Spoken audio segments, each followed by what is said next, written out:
സ്വാഗതം. ഇന്ന് ഞാൻ സംസാരിക്കാൻ ഉദ്ദേശിക്കുന്ന സംഭവം എന്ന് പറഞ്ഞു കഴിഞ്ഞാൽ ഏറ്റവും കൂടുതൽ ആളുകൾ കഴിഞ്ഞ 1-2 ആഴ്ചകളായിട്ട് എനിക്ക് ഇൻസ്റ്റാഗ്രാമിലും അതുപോലെ യൂട്യൂബിനകത്ത് തന്നെ പലരും അല്ലെങ്കിൽ മെസ്സഞ്ചറിലും ഒക്കെ അയച്ചു എന്ന് ചോദിച്ച ഒരു വീഡിയോ ആണ്. നിങ്ങളെല്ലാം കണ്ടു കാണും. കുറച്ച് ഭയങ്കര വൈറലായിരുന്ന ഒരു വീഡിയോ ആണ്.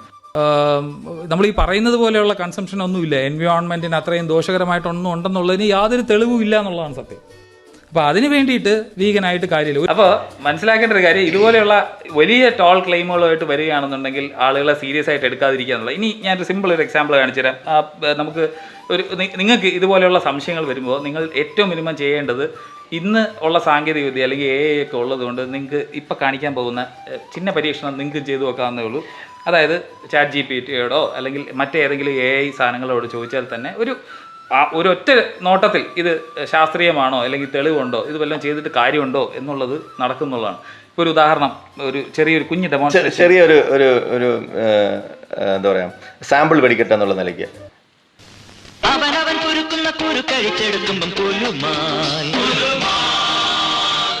അയ്യോ, ഒരു പാട്ട് കേട്ടോ. പരസ്പരം കുഴിക്കുന്ന കുഴികൾ പതിക്കുമ്പം കുലുമായി. Does going vegan have any effect on the environment or climate?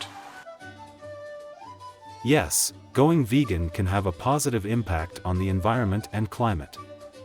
It reduces greenhouse gas emissions, conserves water, uses less land, and prevents deforestation, all of which are significant factors in addressing climate change and environmental degradation. By choosing plant-based foods over animal products, you can help lower your ecological footprint. നമ്മൾ ഈ പറയുന്നത് പോലെയുള്ള consumption ഒന്നുമില്ല, എൻവയോൺമെൻറ്റിന് അത്രയും ദോഷകരമായിട്ടൊന്നും ഉണ്ടെന്നുള്ളതിന് യാതൊരു തെളിവും ഇല്ല എന്നുള്ളതാണ് സത്യം. അപ്പോൾ അതിന് വേണ്ടിയിട്ട് വീഗനായിട്ട് കാര്യമില്ല. മറ്റൊരു സത്യം കൂടി വെളിപ്പെടുത്താൻ ഉദ്ദേശിച്ചു. ഇത്രയും ധൈര്യം ഞാൻ എന്റെ ചാൽ ശോഭരാജ് മാത്രമേ കണ്ടിട്ടുള്ളൂ. നിനക്ക് എങ്ങനെ കിട്ടി കുട്ടി ധൈര്യം?